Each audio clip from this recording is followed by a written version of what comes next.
Mr. Chairman, this is a sad day. America's security has never been weaker than it is under the Biden administration. In your reign as Secretary of Homeland Security, on March 13th of this year, a Texas DPS trooper attempted to stop Rashian Comer for speeding, and Comer refused to stop, and a reckless high-speed chase ensued. And at one point during this chase, the suspect began to nonchalantly live stream himself driving at 105 miles per hour and evading the police officer behind him. At the same time, a 71-year-old grandmother and her 7-year-old granddaughter were on their way home after a play date. Their names were Maria and Amelia Tambunga. Maria is the mother of 2 of my constituents. As Maria passed through the intersection of State Highway 163 and I-10 Service Road, Comer blew through a red light and struck Maria and Amelia's vehicle. They were pronounced dead at the scene along with 2 other people. After law enforcement secured that scene, it was revealed that Comer was a human trafficker smuggling 11 illegal aliens in his truck, evading the law. Over the last few weeks, I have heard countless stories of this beautiful 7-year-old girl, about Amelia and Maria, about how Amelia was an outgoing fashionista. She wanted to be an influencer, about how she loved to play with her friends and dance with her Aunt Jenny and cook with her grandmother, Maria. I'm wearing a pink tie today, Mr. Secretary, in honor of that little girl. Most importantly,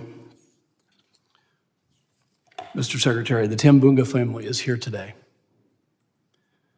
Emilio, Maria's husband, and Amelia's grandfather, Elisa, Maria's daughter, and Amelia's mother, and Virginia, Maria's daughter, and Amelia's aunt. They're sitting right behind you. They came here today because they want answers.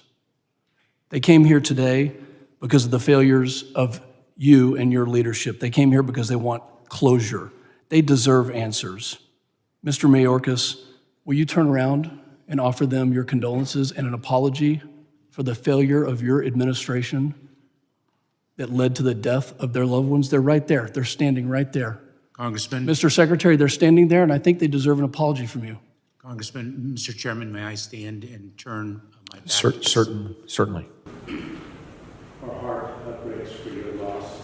Our heart breaks for the loss of all victims of criminal activity. It is a failure of the policies that have allowed hundreds of thousands of families to go through this grief. They want to meet with you today, Mr. Secretary. I'll host it in my office. Will you commit to meeting with them? Congressman, I most certainly will, as long as you do not politicize the meeting. Mr. Secretary, the only person politicizing anything here is you.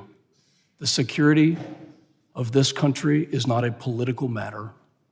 In fact, on September 21, 2021, you told me in this committee room that the border was secure. If we can play that video.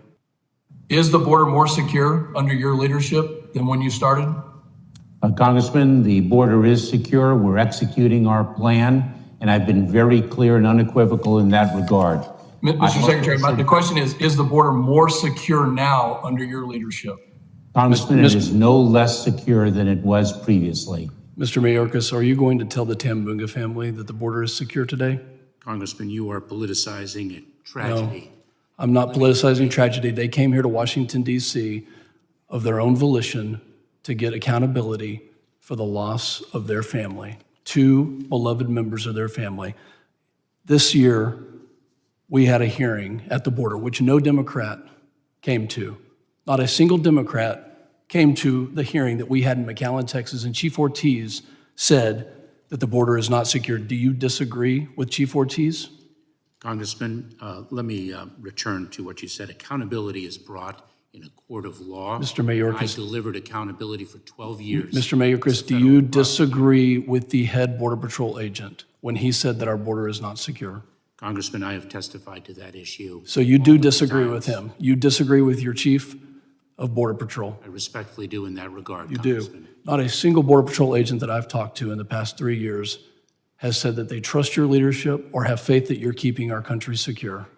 I look forward to the meeting with the Tambunga family and coming up with real solutions. And I hope that all of my Democrat colleagues will meet the Tambunga family and listen to their story and understand the things that are happening in my state and in others because of the failure of these policies. And we have the answers right in front of us.